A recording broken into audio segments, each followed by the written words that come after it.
You know, the camera is not meant just to show misery.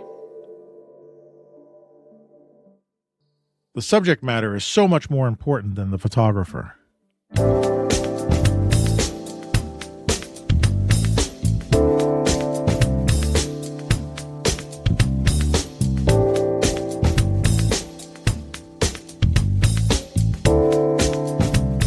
Hey, welcome to the Street Shots Photography Podcast. This is Antonio. And this is Ward. And this is episode 226 for the area code of Ontario. Part of Ontario, yes. The area including London, Windsor, and the Kitchener-Waterloo area. London, Ontario, yeah. Is it a town or it's a town? It's a city. It's a nice small city. It's a city? Yeah, city. You got Lake Ontario, and you just go north, straight north, and you hit Ontario, or you hit London. I didn't know there was a London, yeah. It's a London, yeah. Well, for all you folks in London and Ontario who share the 226 area code, welcome to our show. We salute you, yes. Episode 226 for... Where are we? What time? We're somewhere in March. Or in the middle of March. Yeah. It's coming up to the Ides of March, right? Caesar salad. You ever see those knife holders? Yes. Caesar and the knives are sticking in the back. Yeah. I've always wanted one of those. But yeah, this is episode 226 for the Ides of March. Yeah. So apologies to all for not putting out an episode, but if you downloaded our show, you know what was happening on my end. My boy, Eddie, of 19 years, it was time for him I had to put him down. And that was pretty hard. That was a hard one. He was a 19-year-old cat. And he belonged to Elizabeth. He was Elizabeth's boy. And you met him, Ward, when you came. Yes, I did. Yeah. I think I got a picture of you with him. I think he was sitting next to you. Yeah. Yeah, the cats didn't mind me, which is weird because I usually don't have an affinity with cats. Yeah, no. I used to call him, he had a lot of different nicknames. When he was a kitten, he was LRB, which stood for Little Rat Bastard, because he used to slink around he used to run around like a little rat. And his other nickname was Pigman. And that came from not really the fact that he used to eat everybody's food, which he used to do when he was a kitten, but his fur kind of felt like guinea pig's fur. Did you ever feel a guinea pig's fur? There's some certain kind of texture. So I called him Pigman. And then he was Nice Guy Eddie because, first of all, he was the nicest. Like, he didn't have a bad bone in his body. He didn't hiss at people. He didn't scratch. He wasn't like an overly kind of attached cat, but he just was Nice Guy Eddie. But he was also named Nice Guy Eddie after, if you ever saw Reservoir Dogs, and was it what's his name? His brother, Chris Penn. Chris Penn was in that, and his character's name was Nice Guy Eddie. Nice Guy Eddie. Oh, I forgot about that. So that was really hard. He was letting me know that it was time to go, and I'm still saying we sometimes.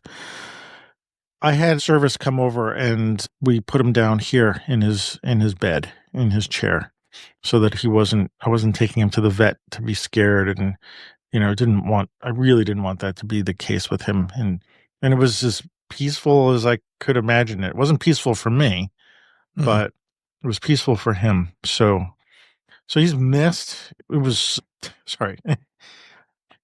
I'm a crazy cat guy, but these cats all these guys have sort of saved my life after Elizabeth died. They've kept me sane. So, but it's a relief that he's no longer, he just seemed like he was really in pain. Like towards the last week, he was in a lot of pain. So he was definitely letting me know it was time. So anyway, we were scheduled to record on the Tuesday, and I had the vet come over on Wednesday. So there was I couldn't put a show together and actually be behind it. So anyway, for everybody, out there, thanks for being patient and supportive of us not having a show last time. So this show is that show that we're doing Yeah. today. But yeah, that's it. And we did talk about, as I recall, that we would need to be having some non-alcoholic beers. Non-alcoholic beers. Yeah, Yes. because we don't want to be getting all kind of spacey on Well, people. I Although it'd do, be really I get, interesting. We should do a yeah. show where we do shots, like the guys, like the Petapixel guys when they do their year-end. Yeah, the year-end equipment, best and Yeah, yeah, worst. yeah, yeah. Except that we're not on video, so it'd be funny to see us do that. But yeah, Well, the slurring, people would get into the yeah, slurred no. voice. So, So I went to a supermarket. I was picking up some supplies, and I was walking around, and they had the beer shelf, and I literally was walking, and I walked right up to it, and right in front of me was Blue Moon non-alcoholic Belgian white wheat brew, and I was like, "You got to be kidding me!" Because wheat brews, Belgian wheat, are a favorite of mine, and I like the uh-huh. Blue Moon. Yeah, And I was like, "You got to be kidding!" There's a non-alcoholic, so I bought a 6 pack, and I got a can here. I should open it, right? yeah. Open it for Yeah, we got hang like on. one of those commercials. Here, I'll do it. Let's see. I'm gonna get as close to the mic as possible, and I should have did a starter here. Here we go. Let's see. Oh, Oh, how's that sound? Okay, that's the it's open, pop and my then let's see if eardrum. I It's get all right. We're okay. if I We're get the okay. Oh, pour here. I don't know if you can hear that. Let's see. Ooh, absolutely. making a lot of foam here. Yeah. It's like a Ooh. commercial, man. Great. We have It's great like I production figure value. we got all this sound. Yeah. Now it's got a heck of a head on it. It looks Well, just because like the you poured it like a thug. That's why. yeah. Well, I had to do it for the sound effect, right? Yeah, yeah, Yeah. So when I bought this, it's a non-alcoholic beer, and I yeah. went to the self-checkout and I'm checking stuff out, and all of it says, please wait to have your ID checked. I said, you gotta be kidding me. It's a non-alcoholic beer. Why do I Yeah, yeah, the woman comes over. I go, do you really need to see my ID? She says yeah. no, and I'm showing her my gray beard, and I'm like, it's non-alcoholic. Here, I'm going to finish it off. Here, I got oh, you can't hear it because now it's covered. There we go. But it looks just like, I mean, I don't know what they do to take out the alcohol. There's some kind of thing they do. It used to be they'd boil it off, but I think there's some other more clever way they do it now. I have no idea. Yeah. Although I guess there is a little bit of alcohol in here. It says contains less than 0.5% alcohol by volume. So maybe that's why I had to get carded. So, but anyway, what do you've got? What have you So what got? I have is from a local craft brewery called Banded Peak Brewing. They have what's called a dry camp non-alcoholic pale ale, and it is my favorite non-alcoholic beer-like beverage right now. So yeah, it's a pale ale, but it's very, I don't know, bright. It's Oh, very nice. It's not bitter and hoppy like I imagine most pale ales are. It's really good. you don't like the And hoppy stuff? not really. Yeah. I had a Sam Adams mode for a while, and that was as hoppy as it gets. And Yeah. then I kind of like, okay, enough already. So, so I You've had went it. back to wheat ales and Hefeweizens and things like that. And so now I'm kind of coming back. And yeah, this dry camp from Banded Peak is my fave right now. And I just hit Okay. the drugstore on the way home today and got a 4-pack. Oh, they have. Oh, yeah. So get them I in. wonder if they. Well, I was just about to say, I wonder if we can get those here, but that brings up a whole nother topic, which I won't get into. Yeah, now's a bad time probably to bring stuff like that across the border. So Yeah. we will speak. We will not speak. We'll be like the We will Vulcans. not We would speak of not that. speak of it openly. Yeah. Speak. Yeah. That one. we, yeah. Let's not get into that. But anyway, yeah. So, people have been talking like they like their show because we're two guys talking like if we were having beers. So we thought, let's actually have some beers. So We'll start with the non-alcoholic, and then we'll get into the well, drinking game, and then we'll be doing the tequila shots. yeah, Everybody out. I don't know who wants to hear me after I've had a few shots of a tequila. Actually, I don't drink as much anymore. No. I don't count this as drink. Well, this is, yeah, occasionally, but I've lost sort of that real desire to like feel Yeah. buzzed or anything like that. Yeah. Yeah. So I mean, a lot of things change, but I don't mind I never sometimes. liked Like, it. I was always the taster in our couple, my wife and oh I. yeah, I was always the taster. She was always the drinker, and I was always the DD. So it always worked out.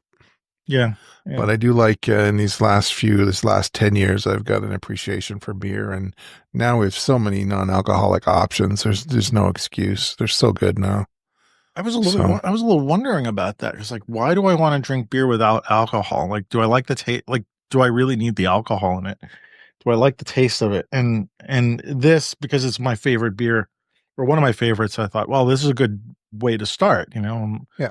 starting with So something. what do we haven't done the critique. So how do you like it? Is it pretty good? Is it an alcoholic I brew? like it. The only thing I've always had a criticism of the Blue Moon Belgian ale is that it seems to like fizz out very fast. I want a Yeah. little bit more bubbles, Yeah. but I do like this in the summer.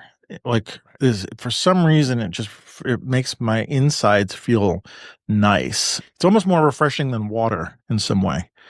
Yeah. And so it tastes just like the regular stuff. I don't taste anything weird, like it would be like a sugar-free drink. It wouldn't have some weird kind of taste. It's got the right color. I think what I'm missing, and this is just me, is I usually like to do a frosted glass. Mm. I love when I put the glass, I wet it a little bit and I throw it in the freezer for about 5 minutes before I have the drink. And then it, it just adds another layer of I like a super, super cold. Yeah. But I already lost the head on it. Look at that. Yeah. It's kind of Yeah. already gone, but the taste is good. It's really good. And I'm like, I had this at lunch. Oh, you know what I was going to do? And I might do this. Oh, maybe I'll do this tomorrow. I have a class I'm filling in for my friend tomorrow. Maybe Mhm. not tomorrow because they might not get the joke, but I was going to bring it to my photography class. I thought it'd be really cheeky and have a non-alcoholic beer while I'm teaching my photography class. And they'd be like, what are you drinking? I'm like, don't worry, it's non-alcoholic.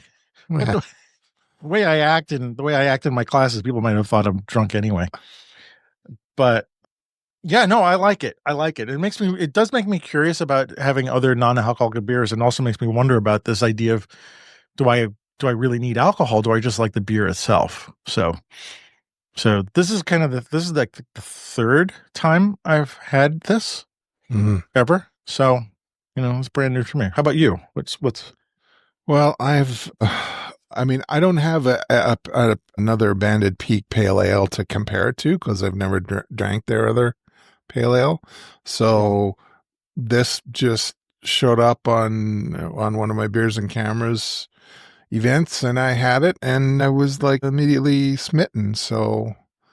And I had been kind of keeping track in the back of my mind over and I was asked by one of my beers and cameras friends about what non-alcoholic brews I liked, and I sat down and I sent this really long missive of all these ones that I've had or whatever or tried, and then it got down to which one's my favorite. Well, that's easy, it'd be this dry camp. So yeah, no, it's very good. It's beer flavored pop is what soda. It's just what it is. It's beer perfect. flavored pop? Yeah. Ah, I like that. Yeah. It's very good, and it's got Yeah. all of the flavor without any of the Yeah. the alcoholic side Side effects. effects. Yeah. It Side just seems effects. like Yeah. it seems like this is like worth like, some kind of joke here. Like it's really worth doing something practical joke. I don't know if a cop would appreciate it though. Like you drinking like hey, it's not alcoholic. No, It's it's an alcoholic. Hey, I bought it at a drugstore. Like, you leave me yeah, alone. yeah. And he's like, oh, but is your tail light out now too? Is that what else could I find wrong with your? Oh, sorry, I'm not trying to make a joke here, but yeah. Okay, good. Yeah, wishing to find more of these. Mine were mixed in with the regular beers, so I guess have to as long as they advertise it on the outside. But I want to give them a try. It's nice knowing that I can have a beer and not have to eat something or to counter any kind of effect. And because I haven't been drinking lately a lot, I get drunk pretty quickly or buzzed very fast. So Mhm. I can't hold my liquor anymore. So this is a photography show, isn't it? I Sorry. think so. How many minutes in are we here? We're like 10, 15 minutes in already. Yeah, we We have to haven't. make up. We have to make up for not doing a show last time. So, Yeah. but people might say, "You guys, we only want to hear you talk about photography. You don't have to talk about beer for the entire show." So, yeah, All but right. uh, so how's quickly so we can get how's Quickly. your prep going for your trip? It's going. I booked a night in Hiroshima and I booked 2 nights in Osaka. Was that Um, easy to do? yeah, I just booked on the travel site and I just like I would if I was booking a trip elsewhere. It Cool, seems to be awesome. fine. The railway application for your iPhone or for whatever for your smartphone is available as of March 6th is available in English now. So yay. So I Oh, can book trains and use the barcode or whatever or the QR code to get myself onto the trains, and you can book on the Shinkansen, even on the bullet trains, and sounds like just you're walk gonna onto need the to write up. platform. We're gonna go. Sounds like you're gonna need to write up a photographer's guide to this trip. Actually, you should keep some of that information. It'd be kind of cool to share with everybody for Sure. for Well, future stuff. I actually owe us an article already about my trip to Daytona, so I'm working on that. Hopefully that'll Okay. be out in the Okay. next week or so. It'll certainly be Yeah. out before I leave. So, Yeah. Well, we'll keep notes. Keep. I mean, not. I mean, it'd be. I'm like as you're talking about this, mhm. it's interesting to me because I'm not saying I'm going to go to Japan, but like having Yeah, and some I have a personal daughter who lives experience. there and a wife who was just went in November, so I've got a lot of advice. Yeah. Yeah. So I have been asked to buy some fabric because my wife is a quilter and All right. she's got a swath of this. I'm like, okay, I'll bring a big bolt of fabric over my shoulder when I come Yeah, back. I Maybe I almost don't want to know. ask you to bring back some Japanese ink, but we're Well, looking for to start, things and can be then arranged. Things can be arranged. Don't worry about it. I'll be doing lots of shopping. I won't be doing much buying, but I'll be doing lots of shopping. And I think I want to get an old, like 90s vintage or 80s vintage film camera that's been that cleaned you should up. do. I'm like That that. you I should do. think you'll save 300 or 400 bucks for that if I can afford that, Yeah, yeah, yeah, and just have something because I have some 35 millimeter cameras, some old ones here, but having a nice little point and shoot to go along with the twin lenses that my son and I have, I think it'll be a nice little addition to the collection. yeah. Maybe find out how much film costs there. I'd be curious Yeah, how and they much have films a rule. there. Like I think you can still get Velvia, the what is it, the ISO 50. Oh, really? We So can't seem to get it in Canada. where can you process that? It's E6, right? Yeah, but well, yeah, I guess anybody. Yeah, Right, they're still selling E6 film. yeah. Well, cool. Keep track of stuff if you can. I'm really curious. I like the idea of reading a travel log, but soon you're going in a few weeks, right? Yeah. Yeah, I'm leaving on the 28th. So it's 3 weeks, 2 weeks, 2.5 weeks out. Okay. So, So, all right. Cool. Awesome. so looking forward to it. Oh, yeah. I'm roughly around that time when you get back. I'll be going to Nebraska for a few days for a visit. So, City Mouse going in the country. Right. Yeah. Yeah. I think you have a great time. Should be interesting. Yeah. I've never been to any of those Midwestern. Is that Midwest? Yeah. You I can guess call so. it Midwest. Yeah. Yeah. Haven't been to, I mean, other than Call like it the New Mexico. Heartland. A lot Yeah. of the states in that neighborhood like to call themselves the Heartland. So it's the Yeah. Heartland state. Yeah. Yeah. So I'm looking forward to that. And I've already seen some pictures of where I'm going to be around. And I'm like, oh, that's going to be a really interesting kind of photography I might be able to do. So we'll see Yeah. how that goes. But yeah. But other than that, not much is going on. So, That's all right. yeah, should we get into what we were going to talk about? I mean, Sure. we were delayed. What show did I put up? I forgot what I put up as a replacement You put up already. the Besher Oh, visit to, from when you yeah. were in town. Yeah. Yeah, Yep. I've been thinking about that show for a while, but we were going to. we're going to talk last week or a couple of weeks ago about Gordon Parks, Yeah. We right? go from this, whatever the show is, to a really dignified dude. Yeah. Yes. So we have to Yeah, got to very much. Yeah. straighten our ties and Yeah, make no, sure do our hair I'm and stuff before we. I'm sitting up. I'm sitting up Okay, straight me now. too. I'll And fix my I'm sitting up posture. straight. I've got my book in front of me, which one of these days I think we're going to talk about maybe on our Substack doing book kind of like doing this with video, you know? So Yeah, we're not making any promises yet, but I think that might be an option. we But sort of have the equipment already, though, right? So we what have we all can the do is equipment possible. Yeah. and we got tons of books between the two of us. So, to keep that, us being a couple of photographers wanting to share stuff and people enjoying that process. It would be in that spirit, I think, that we do that. Mhm. But I'm looking at I don't know what books I know the books you have. You've got the whole collection. This is actually my first Gordon Parks book that I've got, which I think I mentioned last time is the Segregation Story, right? Mhm. I think we talked about that. I had that. So I'm not sure how to go into this Well, let's do a little exactly. sketch biography of him first. Okay, go ahead. He was born on November 30th, 1912, in Fort Scott, Kansas, speaking of the Midwest in that part of the country. He was born into a poor, segregated family. His mother died when he was 15, and he lived with a foster family. And he was really subjected to all the racism you can imagine in those days. Yeah. But he was determined to rise above it. And he was working, I guess, as a domestic in Minneapolis when he started to study photojournalism. Now, there is a story, and I can't remember just off the top of my head. I think he had, I don't know if it was in Minneapolis or Chicago. I think he had moved to Chicago, and someone can correct me on that. But he decided, and I think he just walked into a boutique and told the proprietor that he could do fashion pictures that could hang Really? up in their store.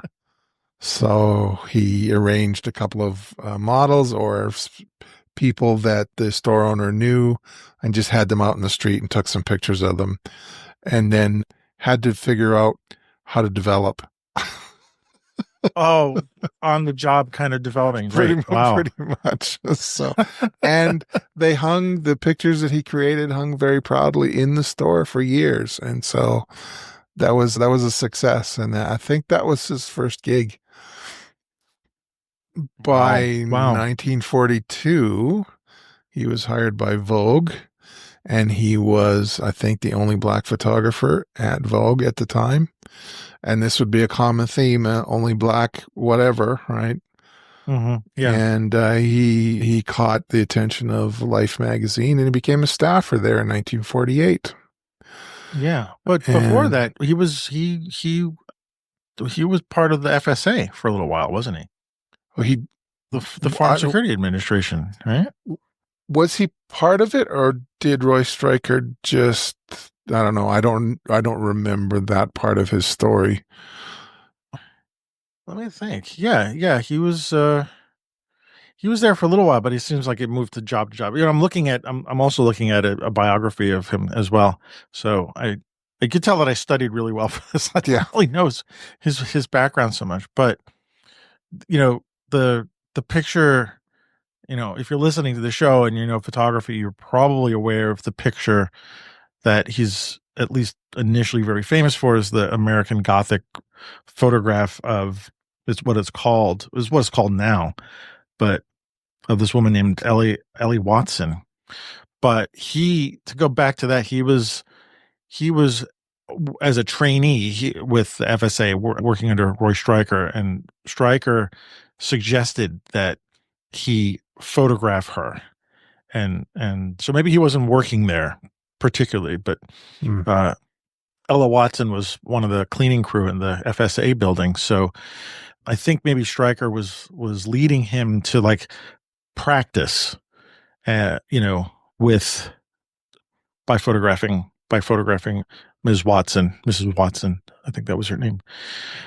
So maybe he wasn't exactly working for the FSA at the time, but he was a trainee, right? Right. So he was Yeah. in auspices of Roy Stryker. But yeah, so continue. I was didn't mean to. He got hired by Vogue. Yeah. Yeah, he got No, hired by Vogue. I mean, the American Gothic is from 42, so that would have been around the time that he was hired by Vogue. So maybe that was just before he got hired by Vogue. right. Yeah. He took that Yeah. image. So when you're looking on your search engine, you type American Gothic, you're likely also to get that famous painting. But if you go American Gothic 1942, you'll probably get Parks's image. Right. And what I learned that photograph was never originally named that. In fact, it had some, I don't remember what the name was, but it was some sort of just bland description of the photograph. And when Roy Stryker saw the picture, he, was aware of the possibilities of what kind of there might be issues with that photograph. And so it never got published initially. It ended up sitting in a drawer for a little while until later on in Parks's life when he ended up moving to Life magazine and stuff like that. That image started to come out more, and I think he changed the name of it. I might not know exactly, but around the time of the civil rights movement, but it never originally had the name American Gothic. So at least that's what I think.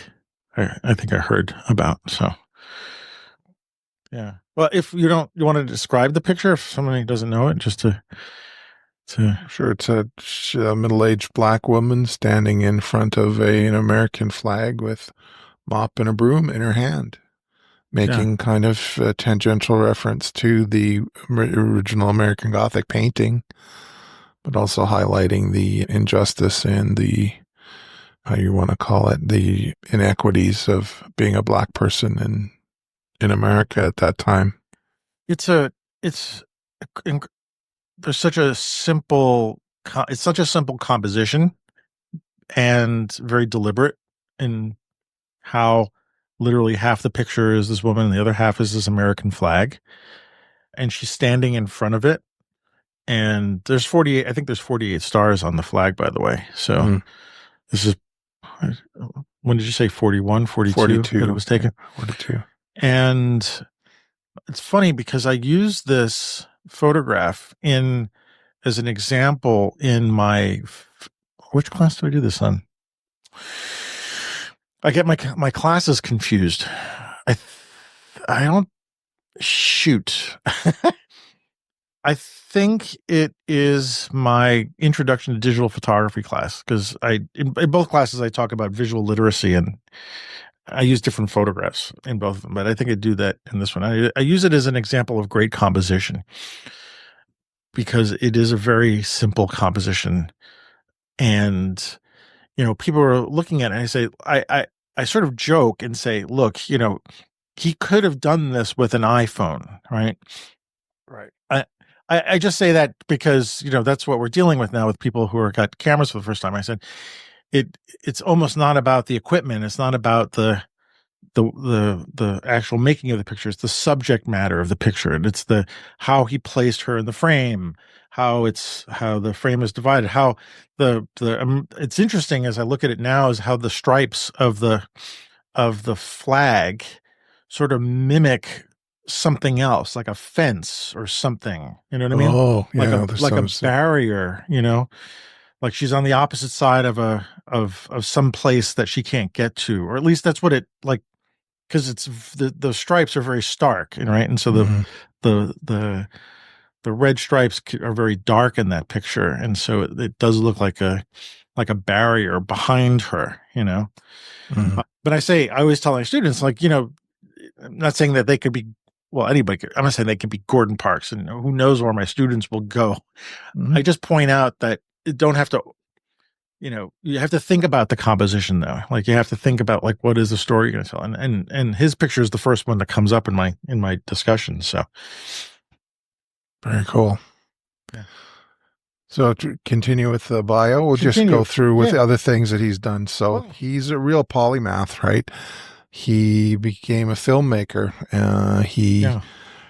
I don't know if he Shaft. produced it. Shaft is in 71, but he created a semi-autobiographical movie called The Learning Tree, which I think was based on his book. I think he wrote a book first based on growing up in Kansas as a black family in the 20s, and that became a Hollywood film in 1969. It's called The Learning Tree. And then I think based on that and his abilities and the interest in what became what we call now black exploitation movies, Richard Roundtree, man, he was it. He Yeah, was the yeah, guy yeah. He was in the man. Yeah, Shaft, and yeah. that was a groundbreaking movie. You know, when I first saw that they're movie, I didn't know.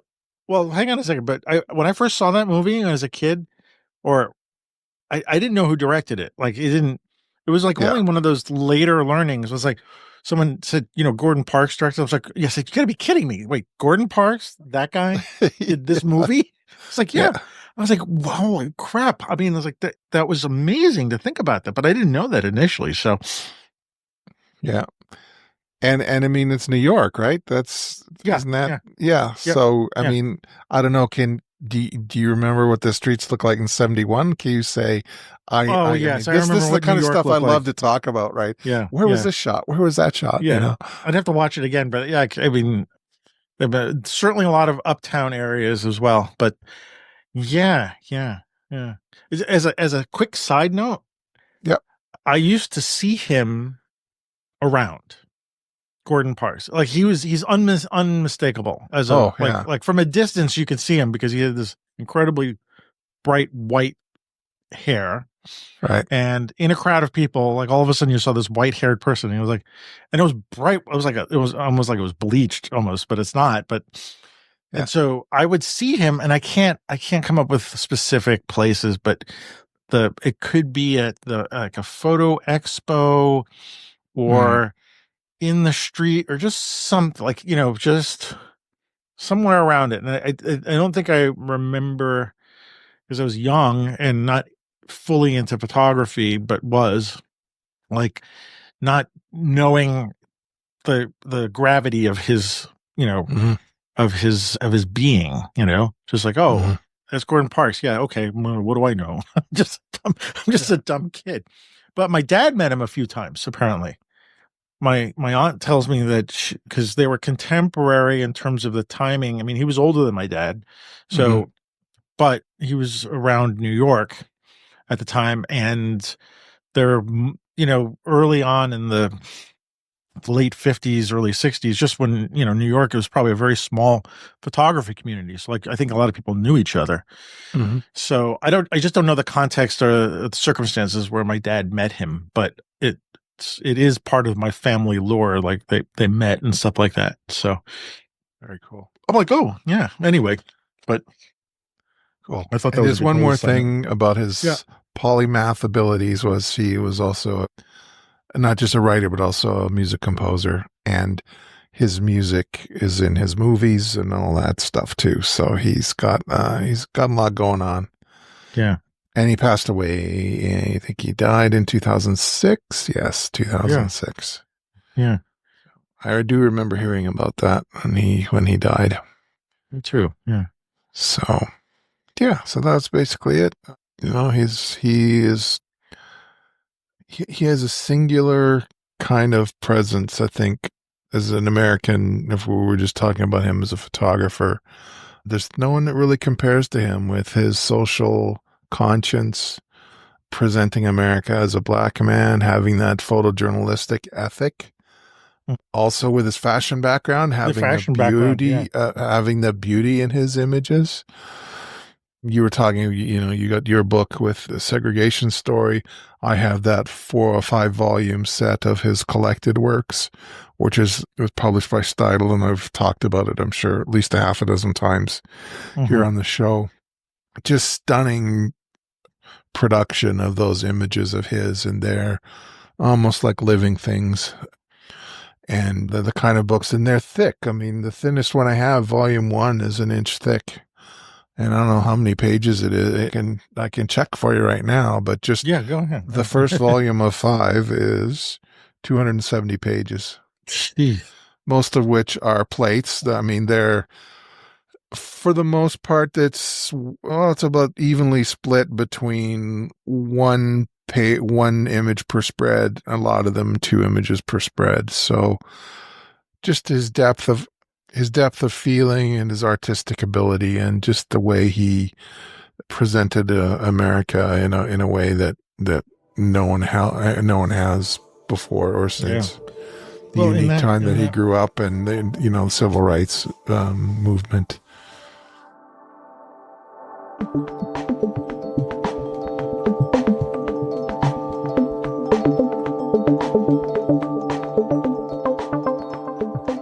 the book I've got, the Segregation Stories, is a extension, excuse me, of the story that he photographed for Life magazine. It wasn't called Segregation Story, I think, in the magazine. I think the title I'm looking at was The Restraints, Open and Hidden. Mm-hmm. Maybe that was just the title of one thing. But he was tasked to do this story for Life magazine, and he decided to do it in color instead of black and white, which was very interesting because the color, there's a whole bunch of stuff to talk about in this respect with the color pictures of this story about segregation, in the sense that back then a lot of stories or events and news and whatnot were photographed in black and white, and so that automatically set up a kind of, I mean, how would you describe it?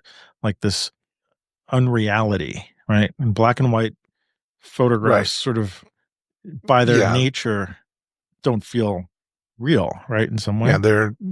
They're in the beginnings of an abstraction already. It's about form and, Right. form and composition only. And I'm a black and white photographer, but I see why he made this choice. you know, Right. That the idea of photographing the story in color made the pictures feel immediate and made them look like now at the time, mm, right? And so to the idea to show life for black people back then as being just like everybody's just living like everybody else lives, right? But we've got these pictures in the kind of the famous picture in this, where is it here, of a shoot, oh, like a family standing at a bus station, and the bottom part of the picture is the family with their luggage, and right at the top of the picture there says a sign that says colored waiting room, right? And so there's a lot of this kind of stuff in his photography in the story, because it's showing people, black people, who just live like white people do, like just, but there's this strange surreal world that they're part of, and right. he's making these conscious decisions, especially in his composition and by using color, to extend that story out beyond just what you're seeing in the picture. Just like it's like the, what is it, that it's the sum of the parts equal or greater than the Yeah. whole, whatever. Yeah. Is that making sense, or am I just Yeah. like going Absolutely. off Also, the to deep end here? if he was shooting Kodachrome, which I imagine he was, like the tones are beautiful and it's very real. And then some of the clothes that particularly the women and the little girls are wearing, light colors and pastels. It's just all very beautiful. And then there's this undercurrent of injustice going on, Yeah, it's yeah. sickening.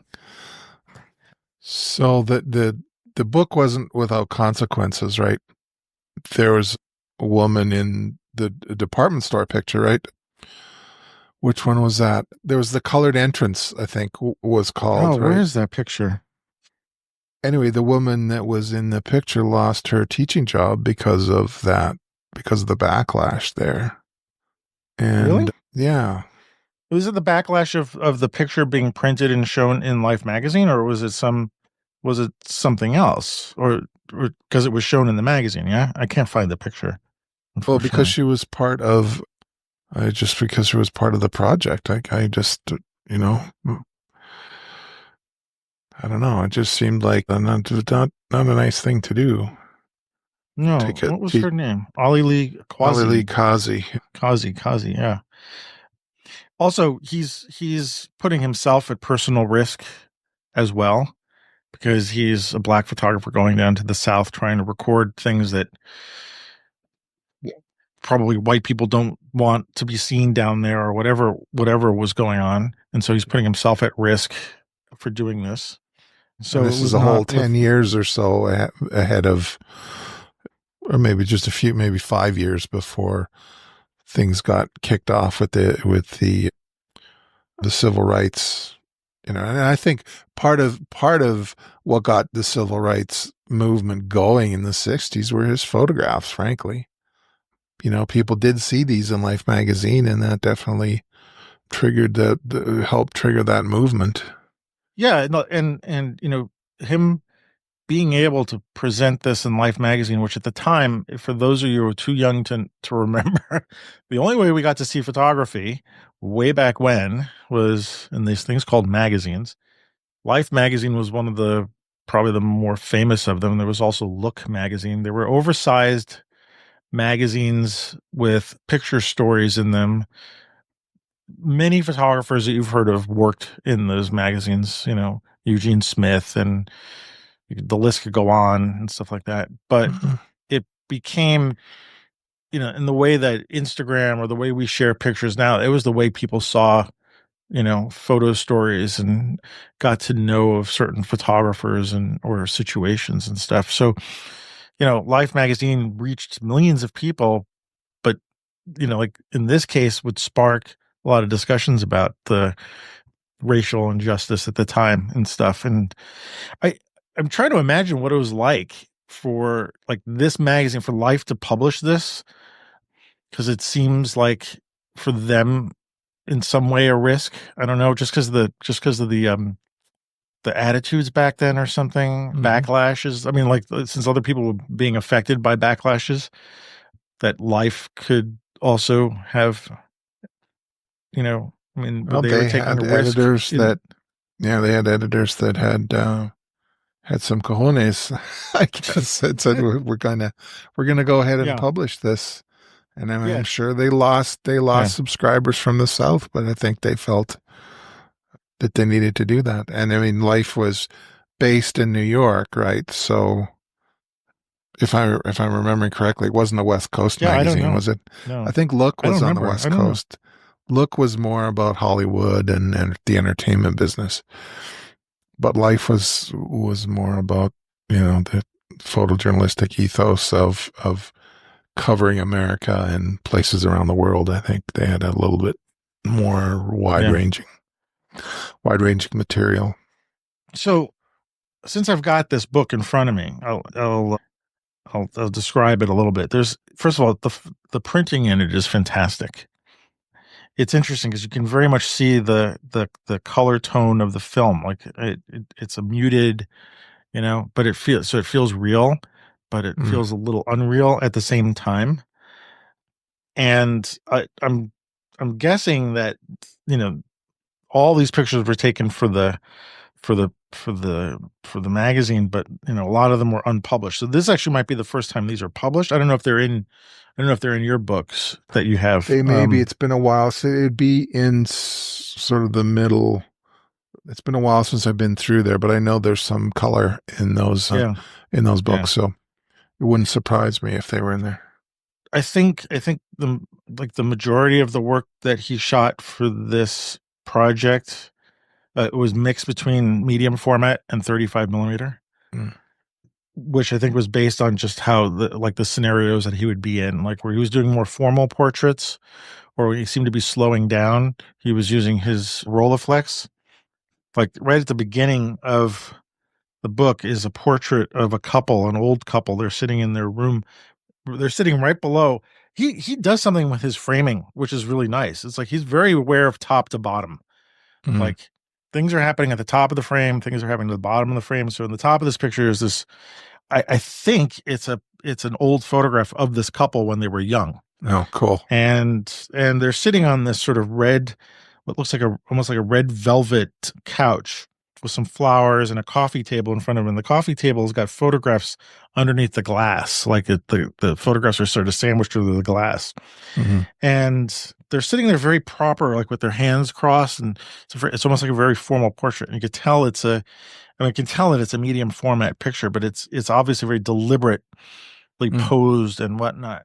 And then he's, in places like on a bus or, photographing out of a car window, like photographing a woman who's drinking from a water fountain that says colored only. And it's got a little bit of that Saul Leiter kind of thing where, showing sort of the edges of the car window to sort of deliberately let you know that he's at a distance photographing through something and is just like as he's moving through, so it's really interesting. But what I wanted to mention in this thing in the book at the last chapter is his slide pages.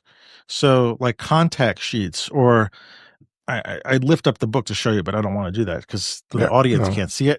Yeah. But Yeah. it's a slide pages, and then these scans of the captions that he put with the roles. So Mm. there's more context in his like incredibly detailed notes about, like, he's here you got Rolly 1, so you had more than one Rolly flex.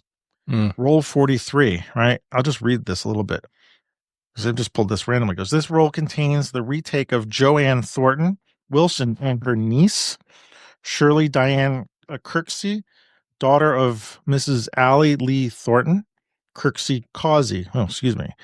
As they look for change, as they prepare to enter the colored entrance at Mobile's something theater. I can't read that. The segregation system here provides that Negroes and whites do not come in or leave by any passageway that would put them in close physical proximity. Anyway, and it continues. So you've got his direct notes of the situation that he encountered while he was photographing this. Right. And so That's this is, Mobile. I think it's Mobile, Alabama. I think it's Mobile. yeah, you know what? How about if I put my glasses on and I can read this a little better? Because I'm trying to read this without my glasses. Let's see. It doesn't say in here where at least not on this, it doesn't say the location because these look like No, but they're it says just, Mobile Stadium, right? oh, did I say Mobile instead of, yeah, I'm thinking, You said mobile, uh, I think it's Mobile, yeah, I'm thinking of Alabama. mobile, so Mobile. Yeah. Yeah. Yep, you're right. Mobile's Stanger or Sanger Theater. Saengr. Oh, New Orleans has a Sanger Theater too. Sanger Theater. Yeah. Okay. So excuse me for that mistake. No, that's fine. I'm thinking I was thinking Mobile, Alabama. I'm thinking Mobile gas station. Okay, maybe the beers are having an Yeah, effect. they're doing something. Yeah, but anyway, there are these scans in the back with each role listed for what he was photographing on it, and it's fairly comprehensive.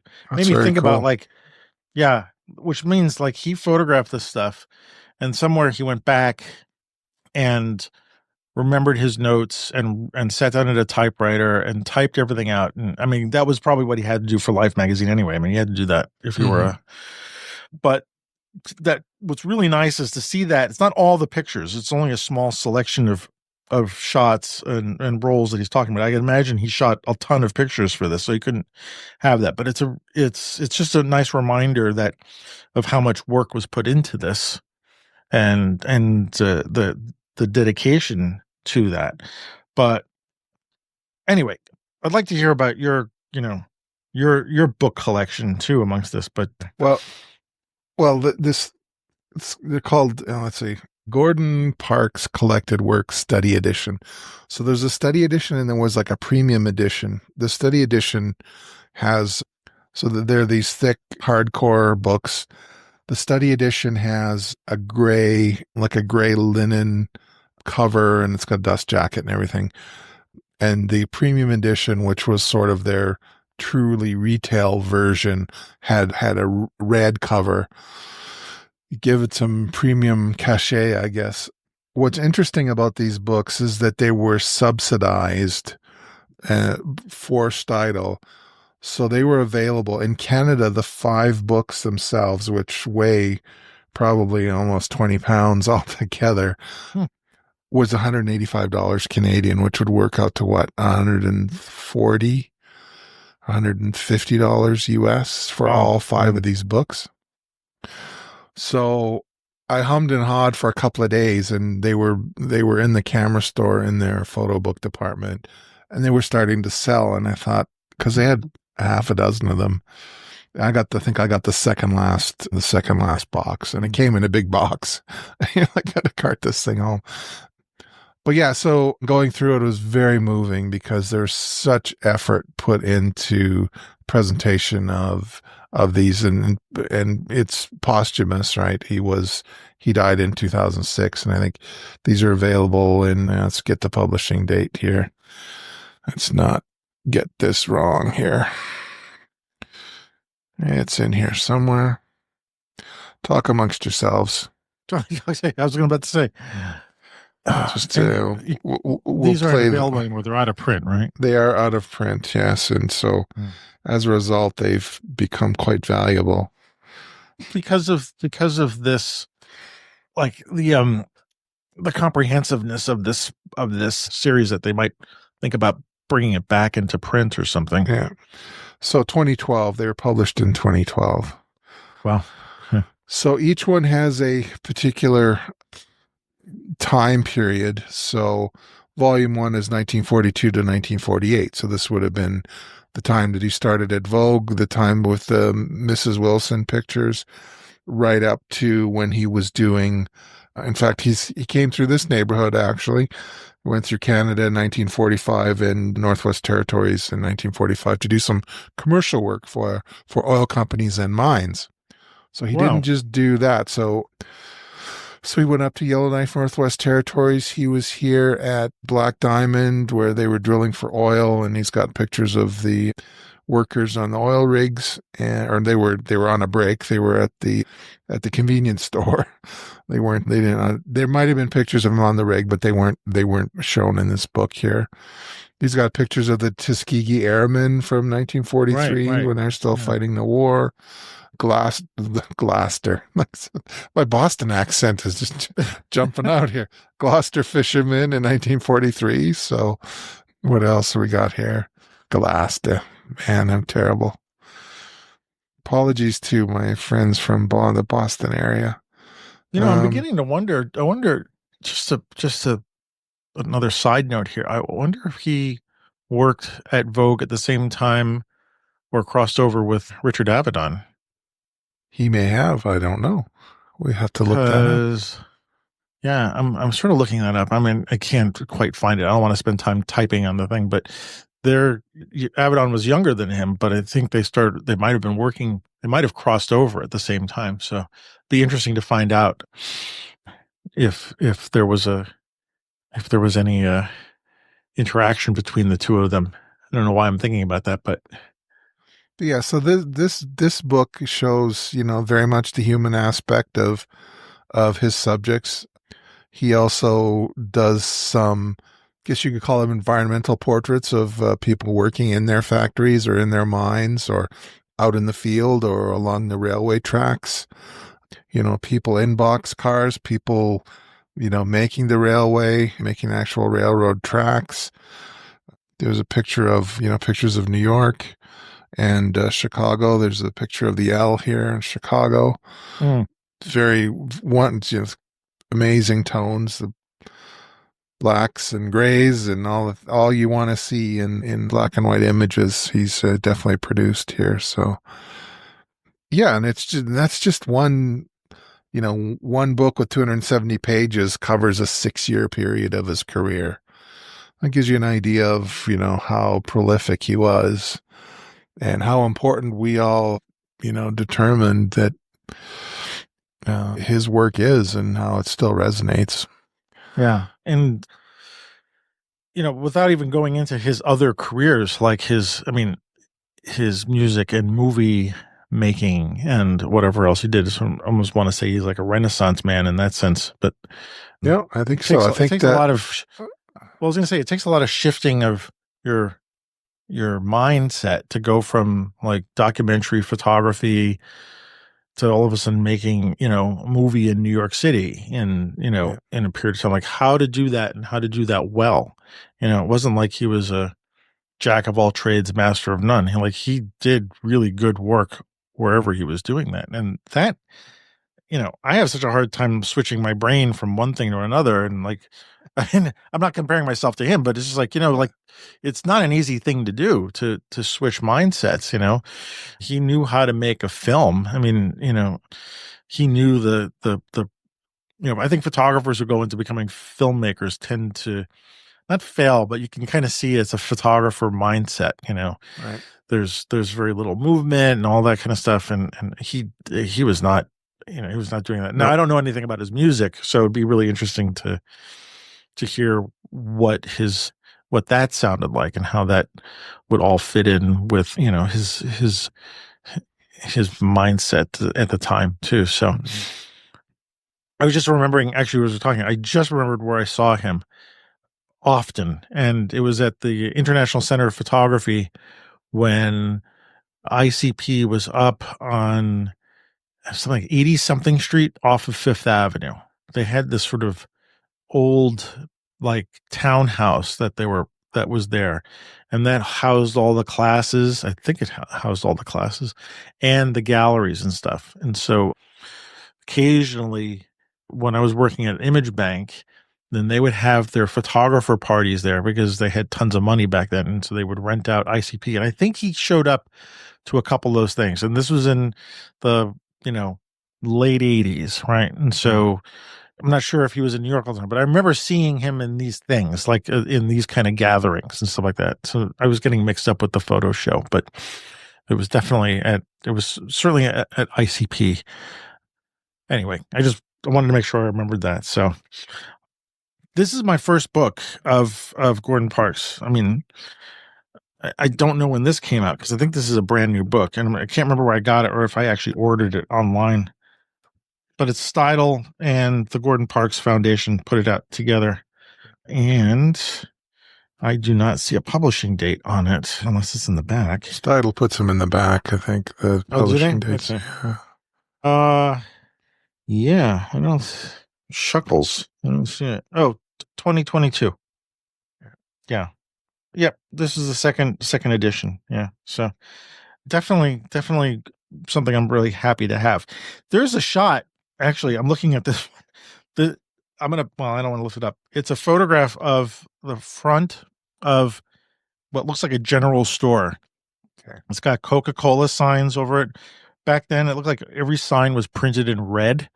It must have been like red ink must have been discovered all of a sudden, and like they're printing like Coca-Cola signs and Cavalier cigarettes and all this other stuff in red. Yeah. But if I showed this to you, I'll flip it over. Maybe I'll put this in the show notes if I can. Oh, yeah. That shot, okay? So to me, that is, I'm not going to say he's influenced by Walker Evans, but to me, this is like a color Walker Evans. Well, that whole shift in the way that the building is presented in the frame has a definitely a Walker Evans feel to it. It's Right. not And dead on center. It's shifted. yeah, and so as it's funny to look through to look through his work and wonder the influences. Yeah. Like was he seeing, and Walker Evans would have been a contemporary with him as well. Mm. I mean, if he was interning at the FSA, he certainly would have known that work as well. But to like bring in that sensibility into this work, but then because he's doing it in color, he's taking it. God, the pictures in this are fantastic. Oh my No, gosh. the black and white Sorry, ones I are mean, great too. people are listening to the show and they're like, well, we can't see the pictures. I'm sorry, you got to get the book. There's this shot of this. There's this shot of these two little girls on a road in a puddle, and they're standing in the water, and I can't tell what they're doing. They're like almost like they're playing in the water, or they have like little teacups. They might be like cleaning their legs or something like that. Here, I'm going to show this to you so that I don't know if you've seen this before, but Oh no, I haven't seen that. No. I'm sorry, it's not in focus. And I'm sorry, people. I'll put it in the show notes. There you go. and it's just this beautiful use of the like for the first of all the kids are small in the frame, so you see a lot of the you see a lot of the environment, and then of course their water is showing these reflections of them standing there, and it's like it's very muddy water, and it's an overcast day, and it's just one of these.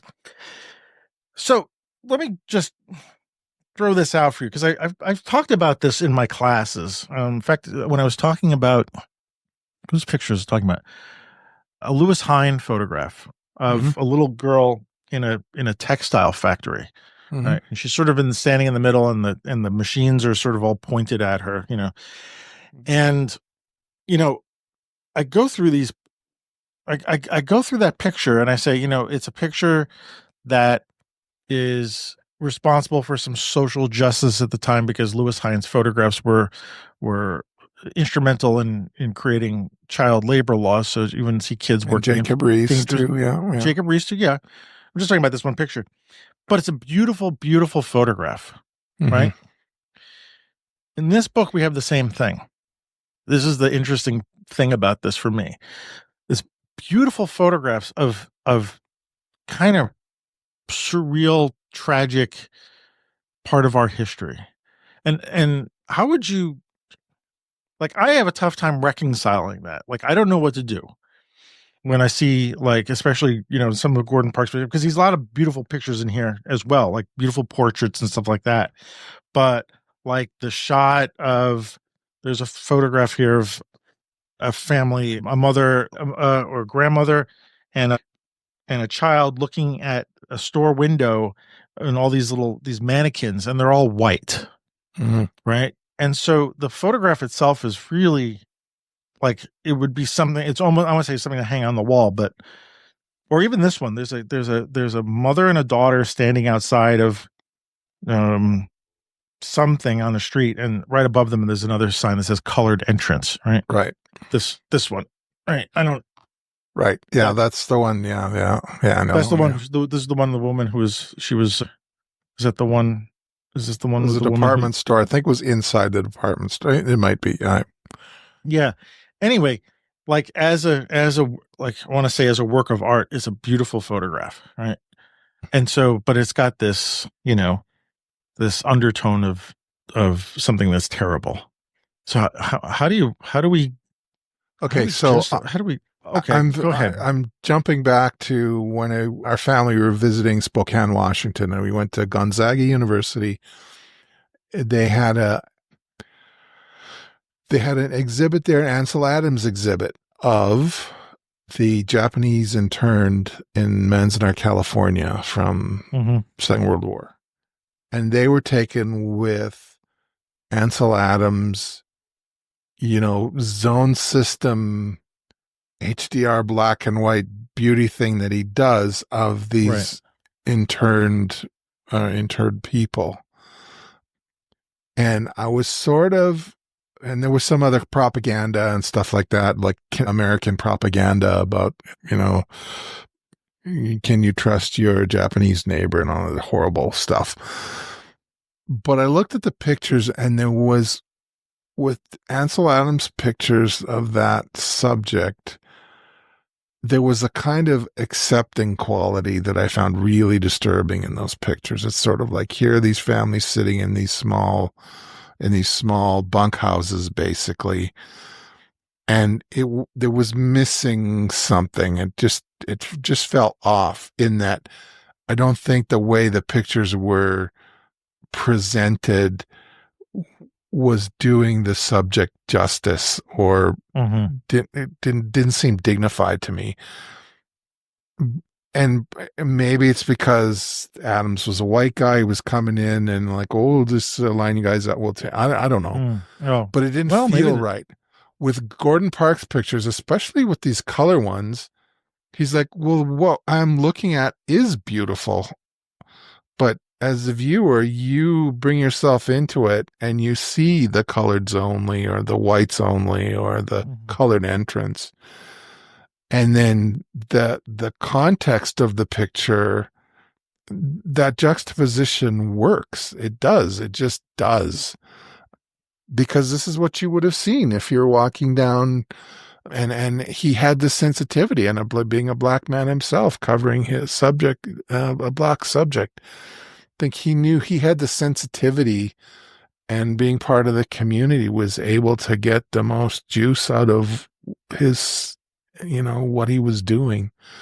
And so I look at So, those as as a contrast. And I so it think it was had to do important. with who he was. Okay, in that sense, so it was important for him to make a beautiful photograph. Is Yeah. To like say it was beautiful, but there's something really sickening and going on here. right, There's like injustice going two on. parallel worlds. Or, where we can walk in the same world and see things so differently, but Yeah. we could still see beauty in it. But one person sees beauty, and then the other person sees Well, no, this you can appreciate the injustice. beauty of it, but the context of the picture Right, shows the injustice. right. And like you said before about the color picture, making it seem like immediate, in which those pictures are Now, immediate. yeah, it was like now, yeah, yeah, Well, but even now, like you can imagine hearing the traffic and like they're so vivid. yeah, Uh, yeah, yeah. yeah. Yeah, it's interesting. It was something that it's this sort of phase back and forth between the beauty of the work and the care that he's taking with the subjects, Hmm. and this sort of Kafkaesque kind of weird world that for a lot of people today, I mean, it's just like I couldn't imagine. I don't remember ever, I wasn't living in the South, so I didn't have this. It wasn't, growing up with this obvious division of black and white people, but to to see that this is something that actually happened, it's almost like it's unreal, except then here you are presented with the color photograph of it. Like if it was in Hmm. black and white, you might be able to, like, I don't know, I think in put it black off and or white, it something like that. would put it. It seems to put it in the past more. Right, Sort of right. like, And then oh, I can distance myself from this is the way we treated right, people. right. Even if the photograph is taken in the present. In other words, if he's taking these pictures and they're going to be published tomorrow, like, if we go back in time and he's taking these color pictures or black and white pictures that we publish tomorrow, they're still going to look like a distant separation. Like Right. that's the natural. I don't know if that's a natural thing between black and white and color photography. Actually, that's interesting. I got to think about that as a sort of a talking point. But it's just a natural way that black and white photography is part of, built into the characteristic of it. Maybe Hmm. that's because just photography started off in black and white. I wonder if things would have been different if photography started off as color or something. Yeah. But yeah, it is yeah, something to really think about. So I'm just looking at the time and I'm worried. I don't know how long we can talk I about think, this for. But we had to make up for last week, or last episode. So this book is called Gordon Parks' Segregation Story. It wasn't in. I can't remember how much it was, but it wasn't expensive. So if this is something that, if I have it on my Amazon link, I'll put an affiliate link at the bottom. It's a good way to support us if you want to buy through my. If you want to, buy through Amazon, it's just another thing. But you could probably buy directly on Stidle's site. Unfortunately, your books that you have are yeah. no So they're longer called Gordon available. Parks Collected Works. Mine is a study edition. There's 5 volumes. If you have the chance to see them in a library setting or in some kind of foundation or photo book library kind of thing where they're, you can check them out to view them at a table or something, definitely worth doing. Takes me Actually, about in that an hour or more to just go through the plates on one of these volumes. So you just take your time and leaf through it, and it's a different experience than going through Todd Hido, which we talked about before last month. It's he's giving you not just an artistic presentation. He's feeding you history from his point of Mhm, view, mhm. and it's not like anybody else. Yeah, I just wanted to add for what you were saying about going to the library. If anybody's in the New York area, you can make arrangements at the International Center of Photography to go to their library and take books out and read them there. So I would take advantage of that. You can. I don't know if you have to pay for it or anything, or if you have to be a member, but you can do that there. So go check that out. If this is the only place you can see those books, plus there's probably a zillion other books there. It'd be kind of cool to see. But I just wanted to throw that in. So I might have to try to find those books. Maybe someone's selling them someplace, and I might have to get my hands on those.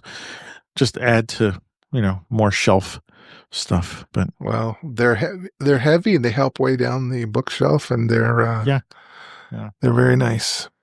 well, they're heavy in two respects, right? The heavy, beautiful art and physical art. Anyway, let's put a pin in this and All right. say we're done with him. And I know it wasn't as much of a deep dive as I would like to have done, but we can only do so much in an hour and change. So, yeah. And then I did not get any beer on my book, so that's good. I made Me neither. made sure to stay away. And I don't feel too woozy. No, neither do I. So that's good. But anyway, well, look, it's been a little while since we've told people where to find us. So where in the world are you these days? You can find me on Vero, X, and Blue Sky as W. Rosin Photo. On Instagram, you can find me as Ward Rosin Fine Art. Facebook, you can call me. You can find me at Ward Rosin Photo. My website, my satellite website is rosin.ca, and the unofficial sponsor of the show, is ornis.photo. Your question, if we're in the United States, are we going to be paying more for your stuff? Well, my stuff is sourced from China, so that might. I've basically kind of shut things down a little bit. While I mean, you can still buy from the Ornis Photo site. I'll be happy to sell you product. However, I have removed my Amazon and my eBay links. I had separate sales channels for those, and so I've shut those down. So, but anyway, what about you, Antonio? Where can we find you? The world we live in now. Blue Sky is AM Rosario. I'm not on Twitter anymore, so don't look for me there, or whatever it's called. Instagram at AM Rosario Photo. My website, which is also a sad little website, it's amrosario.com. And Facebook though. I put a lot of my pictures on Facebook. It seems like an easy way to do it. So Rosario Photo on Facebook. But look, do us a favor. Subscribe to our Substack newsletter at streetshots.substack.com. And if you like what you see there, I mean, we don't mail out stuff tons of times. So like Ward said, he's going to write out an article. But it'd be great to have you on there, because I think we're going to be starting to do some stuff there that will be kind of fun. And so it'd be nice to have a whole bunch of people there, and share that address with people that who might like photography. But you can leave us a voicemail too at speakpipe.com/streetshots, and so you can yell at us and say stop. Don't drink any more beers, even if they're non-alcoholic. And anyway, you can buy us a beer buy us a coffee at buymeacoffee.com/Antonio Rosario. We appreciate any kind of support that you want to offer, Sean. And even if you just want to reach out and say hi, that's great, because I like to hear from everybody who's listening to the show. It's a lot of fun to hear where people are coming from and what they're thinking about us and whatnot. It feels like we need that. We need some. It doesn't cost anything too. There's no tariffs on leaving us a voicemail.